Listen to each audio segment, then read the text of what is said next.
I saw a really interesting stat. Let me share it with you. Only 24% of global workers feel confident they have the skills needed for career advancement. It's crazy. I can't believe 24% of people, only 24% of people feel confident. Because, there's obviously been like the AI thing's clearly been crazy. And it seems to have been like accelerating at like an incredible pace. I was speaking to someone the other day and they want to transition careers. So they've been applying for jobs. Now, if you're transitioning, kind of generally people are trying to move to a different sector, right? So trying to position yourself and apply for jobs where AI is doing the first screening, and before you even get to a human, it's very unlikely that you're even going to get invited to an interview. So there's a lot of things that one needs to do to make sure that they position themselves in the right way. And I've written down 3 amazing things that you need to do to position yourself in the right way, whether you're transitioning career, whether you want to like advance your career, whether you want to get that next leadership role. Really, really important. And there's 3 big things. So number 1 for me, stay informed. Sounds simple. The amount of people I speak with in very senior positions or whatever they are in the workforce, and they're just not aware of what's going on in the sector, globally, AI trends, amount of people that haven't even like utilized some of these tools available like ChatGPT, Gemini, Anthropic. Most people can't even tell you the 3 largest language models. They couldn't tell you use cases. I mean, it's crazy. So there's no excuse, and it's so easy to stay informed now. You can literally jump on your best AI tool. Most of them have even like voice to text, and you could be like, hey, ChatGPT, give me like the top 5 biggest trends this year, or, what's the news, something like that. I mean, there's just no excuse not to know what's going on. So stay informed, macro, and then also micro, like what's going on in your industry. What are some of the things that are going on? What are some of the trends? Do you know, like, if you're transitioning, do you know what the 10 fastest growing jobs are right now? Did you read the World Economic Forum's report on 2030 fastest growing jobs? Just kind of dive into all of that stuff. One of the things right now, and even the last few years, is this, the information is so easily available now.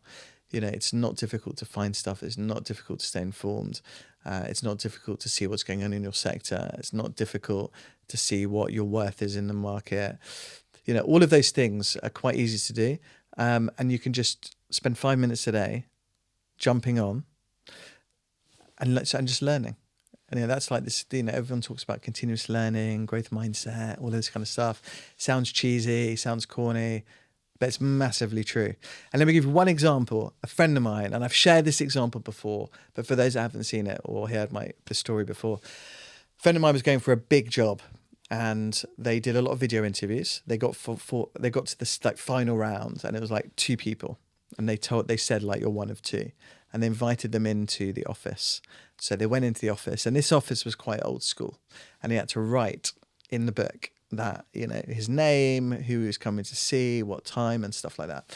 He was given 2 times. He took the second time. He went in, he was writing in, signing himself in, and the person above, he was seeing the same person he was seeing the time before. It was quite clear that was the other candidate. So he went back to sit down.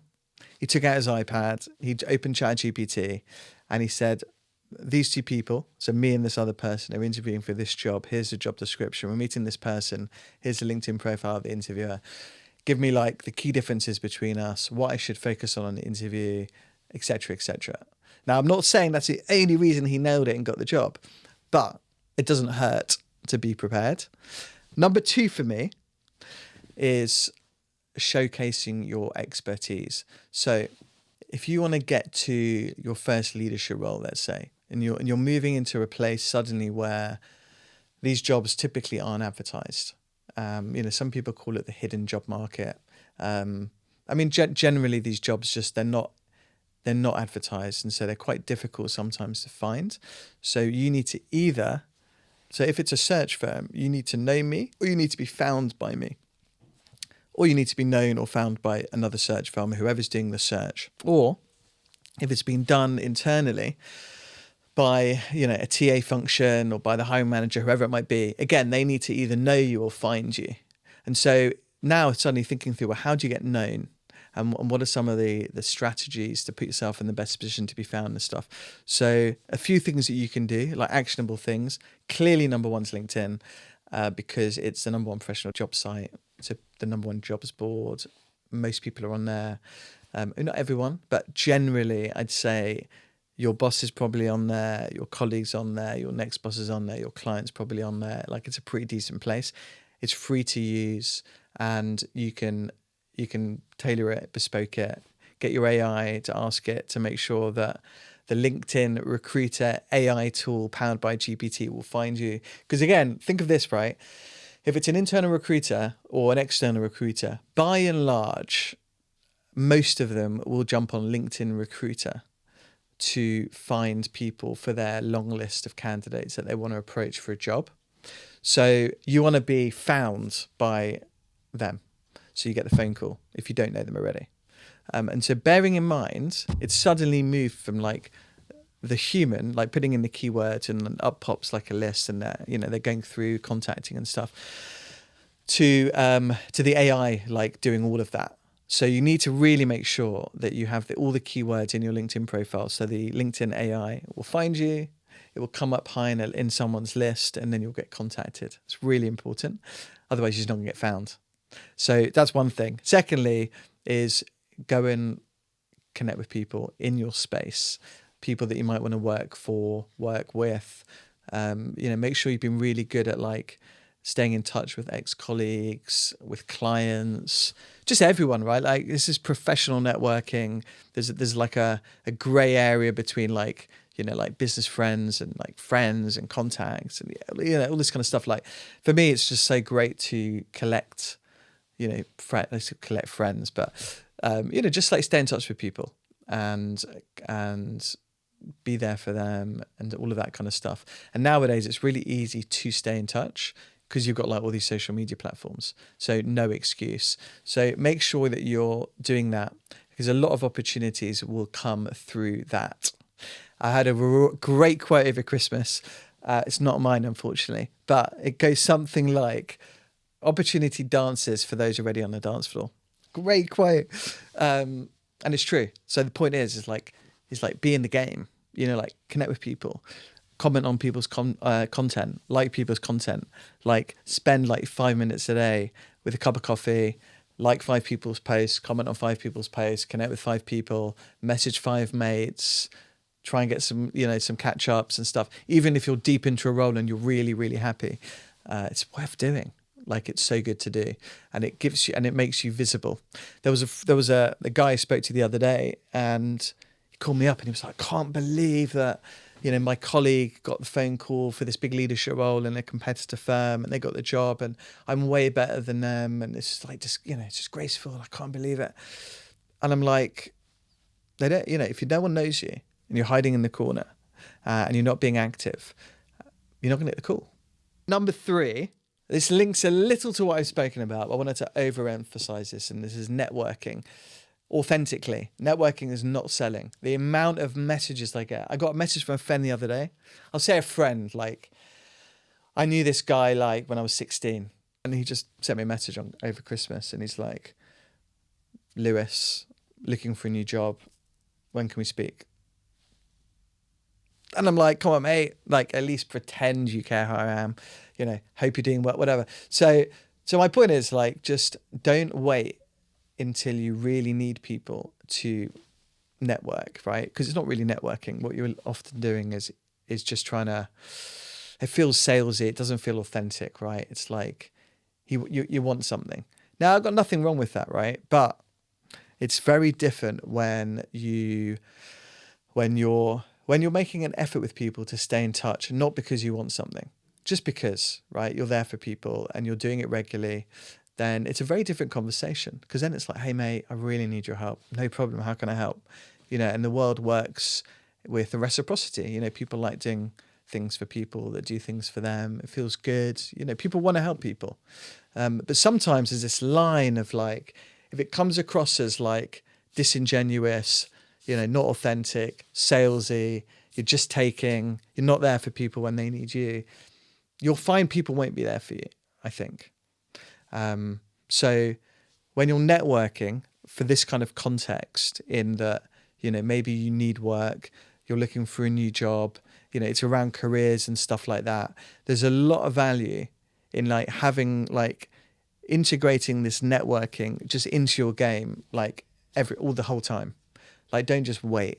Don't be like, oh, I'm so busy. I don't really need to reach out to folks. And, it's so valuable. It's like, think of it as just like, long-term investing. It's like in relationships, in people, and it helps just for everything. And it's way easier than wandering into that networking event with a few business cards, with the goal of handing out a couple. And, it's like going up to someone at a bar. Yeah, I mean, it's like so difficult, right? A few things that you can do, right? And then there's two things now, right? Remember, it's online and offline, right? And it doesn't matter if you're introvert or extrovert, right? Like, no excuse. Let's say offline for a second, right? I'm going to start with offline because everyone speaks about online. I've spoken about that a lot. Offline's interesting because we all like have experiences in our lives, right? Like we're doing things, whether it's like where we meet people. So school, if you go to uni, jobs, you go to the gym, whatever it is, right? We're all like doing things where we meet people. And so for me, networking is really like building a community for myself, like a community of people that know me and that I know them and that I have shared interests with. Because if you have shared interests with people, then you've got something in common, and that's kind of the start of a friendship. But build this community, build a network, and so good friends, but also just peripheral people, and then through work as well. Like you work with people, you do business with people, you work with clients, whatever it is, but you're just interacting with humans like all the time, and you can lean in, and you can choose to like bring them into your community and your network. Some people choose to lean out. They like to keep that stuff super separate. For me, it's just like I integrate everything, work-life integration. And so I don't like separate, a personal friend from a work friend or this and that. You just, it's all like community for me. And over the years, I spend time with people I like. I invest time. The job I do, obviously I'm like kind of over index on networking and building community. It's clearly something that I love and I get a lot of energy from. But we can all do it. And it means investing time, and you can do that offline, right? Then you've got the online stuff, right? So as well as this offline, you've got online. And again, LinkedIn's a great place to start because it's a professional networking site. And most people build their professional network on LinkedIn, I would say. So however you like to do it, doesn't really matter, but do all of it.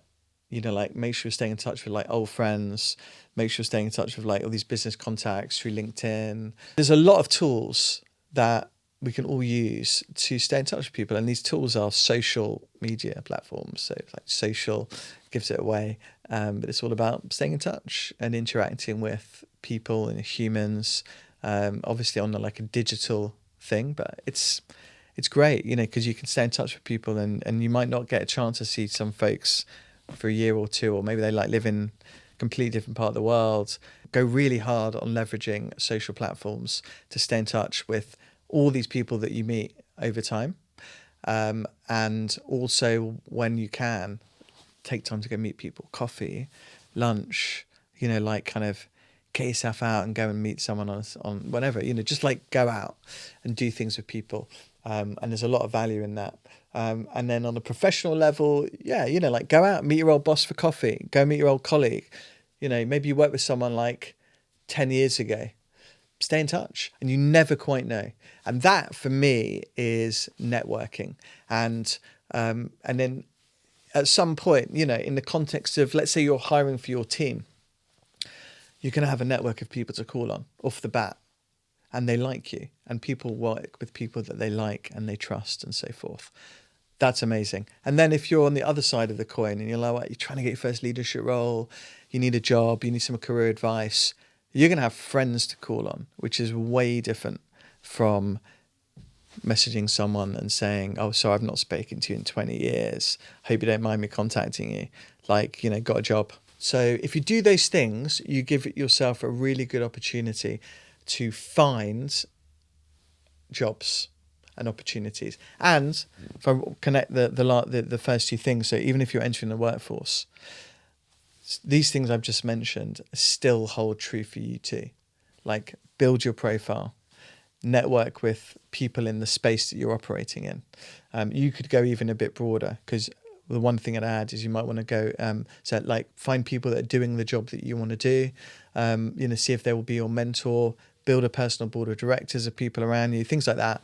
So these are some things that you can do to put yourself in a position to find opportunities, job opportunities.